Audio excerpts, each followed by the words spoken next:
How did I get into cars? So, para sa akin, nung nagkaroon ako ng Nissan Sentra B13. So, totally akong naging into cars dahil sa kotse na yon. Yung dahil naka-change engine siya ng SR20, mechanically, lahat. Nagmekaniko ako, naglatero, lahat ginawa ko sa Nissan B13 na yon. Super na-enjoy ko at ni-race ko rin siya sa racetrack. And pinaka nagustuhan ko sa ownership ko ng Nissan B13 na yon is, of course, yung mga nakilala kong tao. Alam nyo kung sino kayo, solid kayong lahat.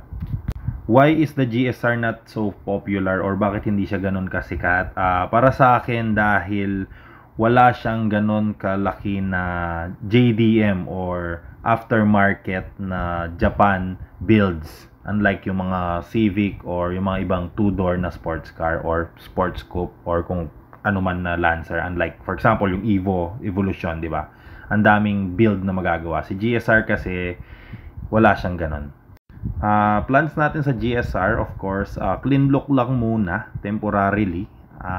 Una nung pagkabili ko nito, talagang gusto kong gawing Evo 4, kung hindi ako nagkakamali, yung hindi wide body. Kasi alam ko si Evo 5, wide body na yon. So, napakalayo yatang i-build. Kasi kailangan mo nang galawin yung body or yung frame ng sasakyan. Pero currently, yan, malinis na paint lang, walang maraming kung ano-ano, OEM, parang OEM plus lang. More likely magpapalit tayo ng mugs. So hindi pa ako nakapag-decide totally kung ano yung papalit na mugs. Pero ito na yung rubber, binili ko na yung rubber na brand new niya na 200 series, 205/45 to. R16. So magsi 16 inch lang ako. Ayoko mag 17 kasi medyo parang napakalaki na nung 17 para sa kanya. Para sa akin, perfect lang to 16.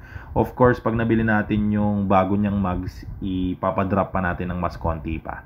And yun, lilinisin lang yung engine bay. Ibabalik sa stock. Yung interior, definitely ibibili ko lahat yan ng brand new na mas fresh na interior.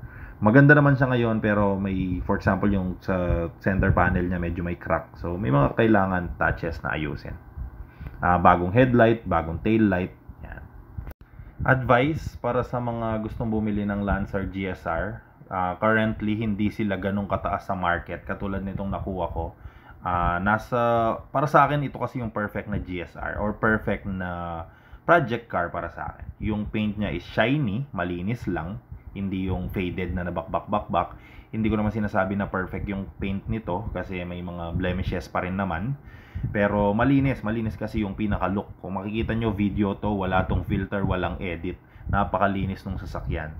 And then, bakit ko nasabi na perfect na GSR or perfect bumili to currently sa value niya ngayon? Kasi nga dahil hindi sila ganun kataas, hindi pa nakikita nung mga enthusiast or nung mga nagbi-build kung gaano yung potential niya.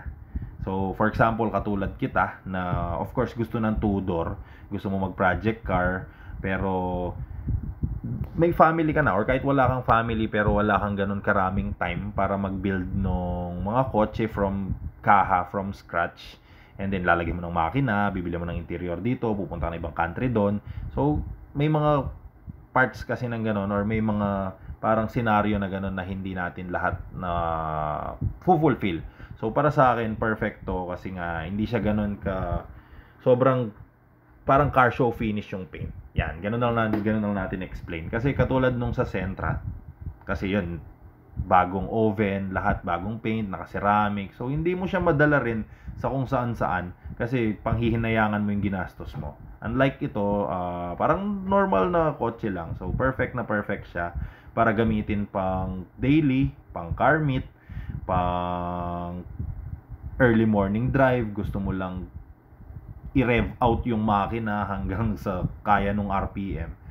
So, yun. Don't forget to subscribe. Pag-usapan natin kung may mga gusto pa kayo.